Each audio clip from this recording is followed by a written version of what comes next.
So when the new Mustang showed up in '79, the Fox Body era was born. And once again, you had your choice, a Mustang Coupe or a Mustang hatchback. And again, the Coupes were kind of the base models. You know, your special editions like your Cobras back then were all gonna be hatchbacks, your pace cars, stuff like that. The Coupe was just your basic transportation car. And it carried that way up into the mid '80s. Then in 1987, something changed a lot, and that was fuel injection. Now all of a sudden the Mustang Coupe was a fuel-injected car, and again, it was still a base model, but a lot of people realized that the Coupe was something special. And who were these people that really realized this? Drag racers. Well, the Mustang Coupes were available since 1979. In 1987, they got electronic fuel injection, and those cars began the legendary status of the Fox Body. Now, what made them so legendary back then? Well, two words: drag racing. So racers from all over the country, but particularly in the Northeast and the Pennsylvania, New Jersey area, realized that these Mustang LXs were fast. Now back then you had your GT Mustang, your LX hatchback, and your LX Coupe. Now those were the three that were being raced the most, but people realized the LXs were the fastest. The hatch was quick, but the Coupe was the king. Why? Because of weight. You know, your GT hatchback might have been 3,300 pounds. Your LX hatchback was over 3,100 pounds, while your Coupes were closer to 3,000 pounds. You order this car basically with the right option package, and these were really fast cars in their day right out of the box. By option packages, I mean none.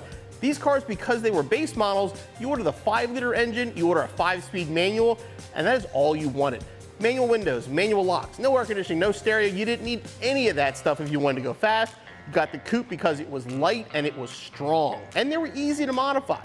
You know, back then a well-driven Coupe would run into the 13s in stock trim. You know, you do the 10-minute tune-up, which is bump the timing, pull the air silencer, put a short belt on it, find some slicks and maybe a set of convertible spares up front, and these cars could run 12 in nearly stock form. And again, by today's standards, that's not that quick. Back in the mid-80s, that was fast. Now this particular car is a 90 Coupe. You know, this car with the 5-liter and 5-speed manual is gonna be about 3,037 pounds. The equivalent car in a hatchback would be 3,102, and a convertible would be 3,238. Now if you're talking about the GT, the ground effects added some weight to the GTs.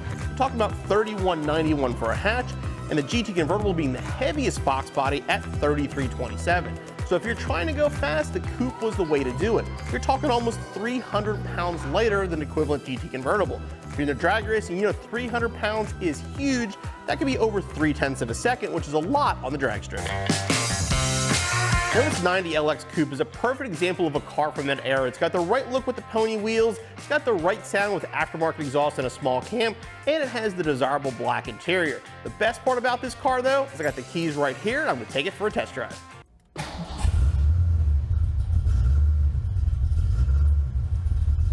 Gotta love that sound. As we all know, second and then reverse.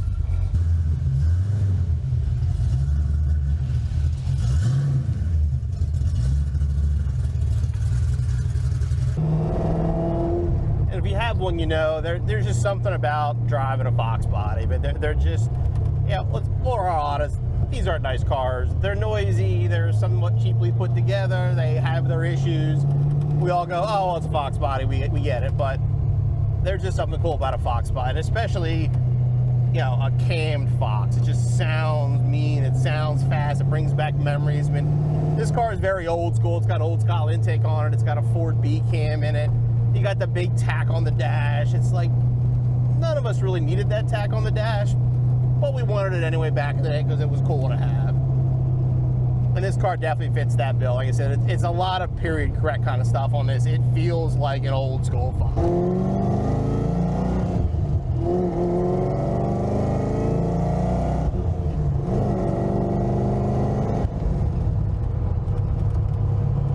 You know, by today's standards, with the new 10-speed GTs running in the 11 stock, and you know how fast modern cars are, you know, these 12 and 13-second cars, they're not fast by those standards, but they're still fun to drive. I mean, they feel faster than they really are, but it's a lightweight car, and we all know the right modifications, and you can make these as fast as anything today, even if you want to swap in a Coyote or whatever you want to do to it.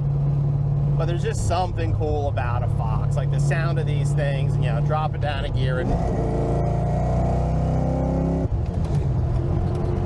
completely unnecessary shift light turning on. is something cool about a Fox. I mean, I've been lucky enough to own a lot of Mustangs in my life. I've had a lot of Fox bodies, and every time I get one, it takes me back. And I know the older generation does the same with the classic. You know, when I first started driving, this was the car to have. You know, the Fox bodies own the streets, and you go to the drag strip to this day, they still own the drag strip. But why are Foxes so popular? You know, even the Chevy guys use them. They swap Chevy engines in them. You know, they're popular because they're cheap and easy. They're easy to work on, they're plentiful, there's 4-cylinder cars everywhere if you want to convert one over.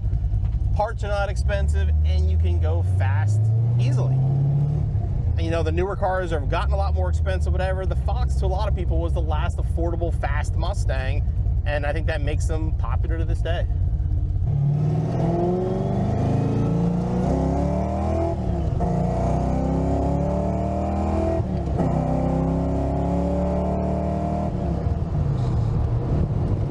Sadly, 1993 was the end for the Mustang Coupe. And yes, in 1994, you could get a coupe, but that was the only hardtop option, so it just wasn't quite the same as these cars were.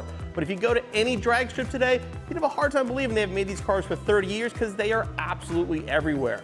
And while technology has brought us bigger, faster Mustangs, there's still something special about a Mustang Coupe.